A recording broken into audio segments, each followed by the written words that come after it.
Merci Madame la Présidente, Monsieur le Ministre. Le retour saisonnier du Covid augmente mécaniquement nos besoins en masques. Lors de la crise sanitaire, des entrepreneurs se sont mobilisés pour réindustrialiser notre pays et ont mis sur pied des lignes de production françaises de masques sanitaires. Fin 2020, la France était autosuffisante en détenant une capacité de 100 millions de masques par semaine. Le problème est que cet effort collectif est aujourd'hui battu en brèche par la commande publique elle-même.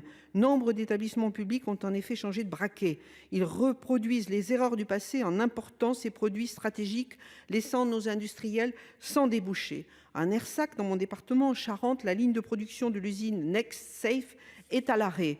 Malgré la circulaire de mars 2023 réformant les critères de sélection des appels d'offres, les ministères et les établissements publics s'approvisionnent à l'étranger, se focalisant sur le critère unique du prix au détriment de la qualité technique, logistique ou de la prise en compte des normes RSE.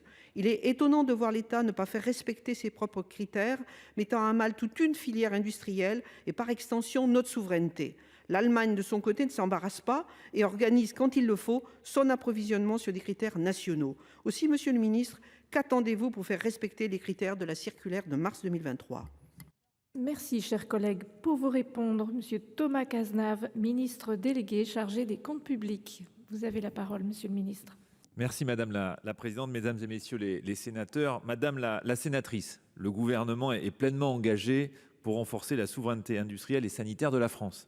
Vous évoquez le sujet de la commande publique et mentionnez notamment l'article 35 de la loi du 22 août 2021 qui rend systématique la prise en compte de considérations environnementales parmi les critères de sélection des offres des marchés publics.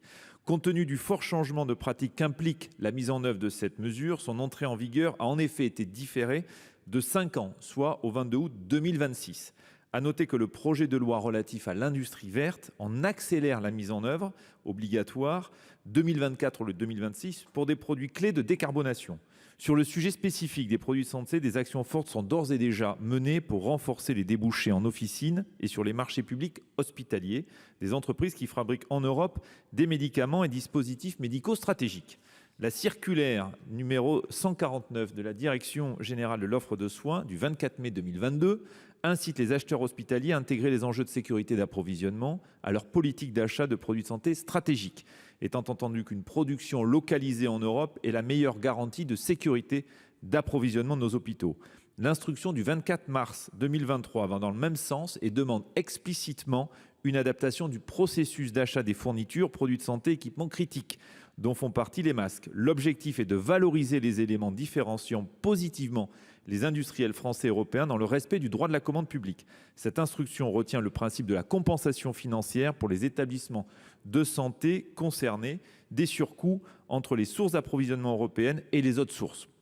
De plus, lorsque la sécurisation des approvisionnements est un enjeu majeur et sous certaines conditions, l'implantation européenne des moyens de production peut être demandée par l'application de l'article L. 2112-4 du Code de la commande publique. Merci, Monsieur le Ministre. Madame Bonnefoy, il vous reste 46 secondes.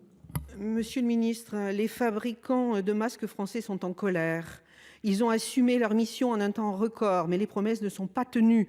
L'État est incapable, et vous le savez, de faire appliquer ses propres instructions ou recommandations, y compris à ses ministères. Il faut que les acheteurs publics se tournent réellement vers les productions françaises, que les instructions soient enfin appliquées, les sanctions prises en cas de manquement.